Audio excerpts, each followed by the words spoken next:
आंदोलनरत है।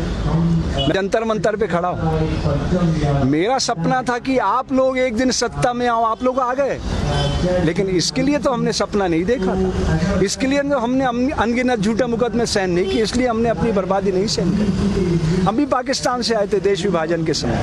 मेरे पूर्वजों को 5 किले ज़मीन मिली थी गुड़गांव में, उन्होंने नहीं ली। उनके सारे भाई गदर में मारे गए थे। मैं नहीं चाहता कि और किसी घर में ऐसा गदर हो। प्लीज़ आप मेरी भावना समझिए नरेंद्र भाई, आपने कोई बलिदान नहीं दिया देश के लिए, आपके घर से कोई मरा नहीं है। जिनके घरों में लाशें बिछती है ना, वो उस दर्द को जानते हैं। तो इस दर्द को समझिए नरेंद्र बाबू, इसमें आपका, मेरा, समाज का, देश का, मानवता का हित निहित है। आप भूल गए अपने धर्म को। राजनीति में शुचिता लाने के लिए मैं यहाँ खड़ा हूँ। मेरे को फेसबुक पे लोग बहुत गालियाँ देते हैं। सारे साधु लोग मेरे से बहुत लड़ रहे हैं कि तुम देश के गद्दार हो गए हो, मुसलमानों के साथ खड़े हो। मैं आपसे पूछना चाहता हूँ, आप कौन जाति के हो नरेंद्र भाई? अगर मैं ये कहूँ हिंदू मुस्लिम सिख ईसाई समझो अपनी शान को, मजहब की दीवारों में मत बांटो हिंदुस्तान को, तो मैं ठीक कर रहा हूँ? मैं देश को बांट रहा हूँ। आप समझ रहे हो मेरी बात नरेंद्र बाबू? समझ रहे हो ना? ना मैं हिंदू बनूँ ना तुम मुसलमान बनो, मैं भी इंसान बनूँ तुम भी इंसान बनो। यही सपना लेके आए थे ना आप, उस सपने को आकार दो ना। अभी कुछ नहीं बिगड़ा, 2024 में चुनाव है। 48 घंटे में रोज नाम तो बंद हो जाता है। पुलिस आपकी है, ये सारा देश आपका, सारा देश आपसे प्यार करता है। क्यों नफरत की बीज बो रहे हो आप?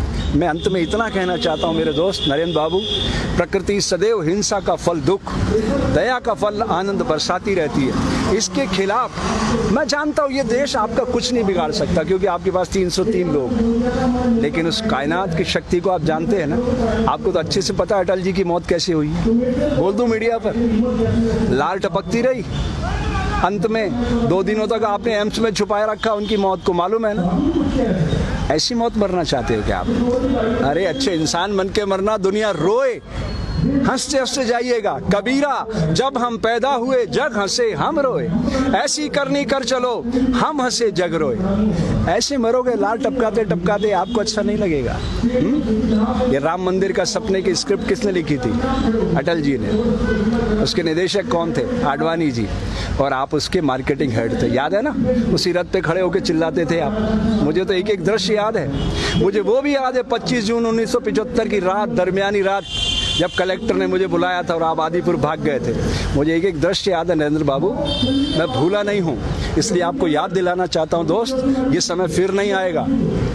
जिन्हें शक हो वो करे और खुदाओं की तलाश, हम तो इंसान को दुनिया का खुदा कहते हैं। मिटा दे अपनी हस्ती को अगर कुछ मर्तबा चाहे, कि दाना खाक में मिलकर गुले गुलजार होता है। तुम गलत दिशा में जा रहे हो नरेंद्र, कल पछताओगे। आज जहां हम हैं कल कोई और था। ये भी एक दौर है, वो भी एक दौर था। कितने और कितने चलेगा। वो डोवाल कह रहा था, अजीत बाबू, वो क्या नाम है उसका तुम्हारा NSA वाला, क्या कह रहा था वो? इतिहास लिख रहे हो आप, ये और इतिहास शक्ति से लिखा जाता है। आप भूल रहे हो नरेंद्र बाबू। ये आंसू देख रहे हो ना, अहिंसा और सत्य के आंसू है।